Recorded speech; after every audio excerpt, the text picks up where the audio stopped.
مجید چاچا بہت خوش تھے کہ آخرکار 30 سال پردیس کاٹ کر اب وہ ہمیشہ کے لیے اپنے ملک واپس جا رہے تھے۔ ہر کسی سے گلے مل رہے تھے، ان کے چہرے پر خوشی نمایاں تھی۔ میں بھی پردیسی ہوں، مجھے 15 سال ہوئے ان کو دیکھ کر مجھے بھی خیال آیا کہ ایک دن میں بھی ہمیشہ کے لیے پردیس چھوڑ دوں گا، مگر فی الحال مجید چاچا کی خوشیوں میں سے ہی خوشیاں بانٹ رہا تھا۔ ساری رات مجید چاچا نے خوشی سے جا کر گزاری۔ اگلی صبح انہیں ایئرپورٹ چھوڑا اور واپس آ گیا۔ میں اپنے کام کاج میں لگ گیا۔ مجید چاچا اپنے ملک پہنچ گئے۔ خیریت دریافت کرنے کے لیے فون کیا، انہیں خوش پایا، دل کو اور بھی تسلی ہو گئی۔ ہفتہ بھی نہ گزرا تھا کہ میں آفس سے گھر آیا۔ دیکھتا ہوں مجید چاچا بیٹھے ہوئے ہیں، چہرہ مرجھایا ہوا، کندھے جھکے ہوئے ہیں۔ میں نے حیران ہو کر پوچھا، چاچا آپ یہاں واپس کیسے؟ مجید چاچا نے اٹھ کر مجھے گلے لگایا اور دھاڑیں مار مار کر رونے لگا۔ میں اتنا گھبرا گیا تھا کہ میرے ہاتھ پاؤں پھول گئے۔ میں نے چاچا کو زور سے گلے لگایا اور انہیں چپ کرانے کی کوشش کرنے لگا۔ چاچا کے آنسو شاید ملک میں ہی خشک ہو چکے تھے۔ میں نے کھانا بنایا، مجید چاچا نماز پڑھنے لگ گئے۔ کھانے سے فارغ ہو کر میں نے دریافت کیا، چاچا بتائیں تو صحیح ہوا کیا ہے؟ چاچا نے بتایا کہ ان کے 3 بیٹے 2 بیٹیاں ہیں۔ دونوں بیٹیوں کی شادی یہاں رہ کر ہی کر دی تھی۔ بیٹے تینوں ابھی کنوارے ہیں اور نوکری وغیرہ کرتے ہیں۔ چاچا نے کہا، جس دن وہ گھر پہنچے سب ٹھیک تھا، انہیں مہمانوں کی طرح عزت دی گئی۔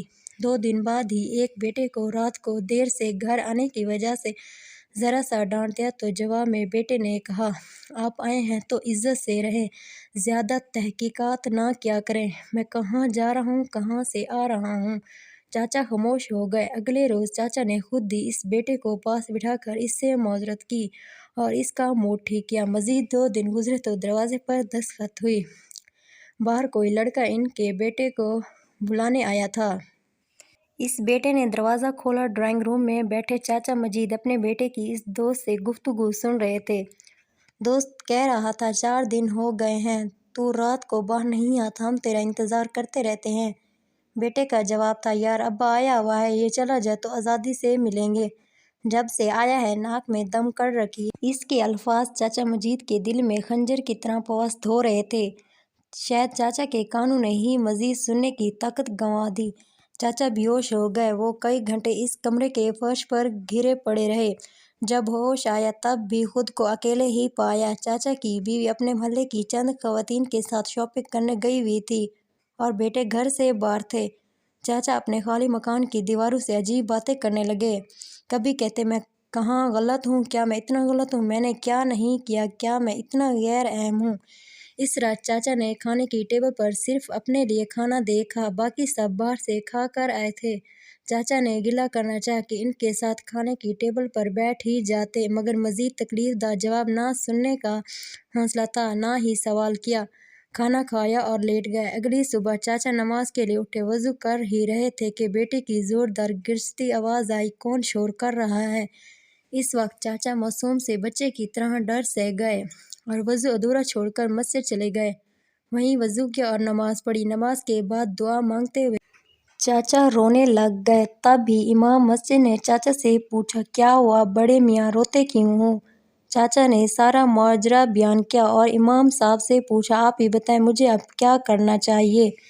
امام صاحب جو بہت بزرگ تھے فرمانے لگے، اب تو کچھ نہیں کر سکتا سوائے برداشت کے یا ان کے لیے ہدایت کی دعا کرنے کے۔ جو وقت تیرے بچوں کی تربیت کا تھا وہ تو نے پردیس میں گزار دیا، اب وہ بچے نہیں رہے، انہیں جس طرح کی پرورش ملی وہ ویسے ہی بن چکے ہیں، اب یا برداشت کر یا ان سے الگ ہو کر کہیں اور رہ لے۔ چاچا واپس گھر آ گئے، بیوی سے تمام حال بیان کیا۔ بیوی نے بھی کہہ دیا، میں تو پہلے ہی کہتی تھی، واپس آ کر کیا کرو گے؟ وہاں تو پھر بھی نوکری تھی، پیسہ تھا، یہاں فارغ رہ کر بچوں سے طعنے ہی سننے ہیں۔ چاچا کو اپنی کانوں پر تیسری بار یقین نہ آیا کہ یہ ان کا وہم ہے، کوئی ڈراؤنا خواب یا کڑوی حقیقت۔ غرض چاچا نے بینک میں رکھی ہوئی رقم سے واپسی کا ٹکٹ خریدا اور بنا کسی کو بتائے وہ اپنے گھر کے دروازے کو چوم کر یہ کہتے ہوئے نکلے کہ اے میرے وہم کہ تو میرا گھر ہے، میں تجھ میں تو رہنا چاہتا ہوں پر وہم میں نہیں۔ چاچا کی باتیں سن کر میری آنکھوں سے نکلے آنسو میرے سینے تک کو تر کر گئے تھے۔ سناٹے کو توڑتے ہوئے۔ مجید چاچا کی ہلکی سی آواز نکلی، جہازے میں اب ملک میں کبھی نہیں جاؤں گا۔ جب میں نہ رہا تو مجھے یہیں پردیس میں ہی دفن کر دینا۔ میں چاچا کے ساتھ لپٹ کر زور زور سے رونے لگا، کیونکہ میرا دل بھی ڈرتے ہوئے کہہ رہا تھا،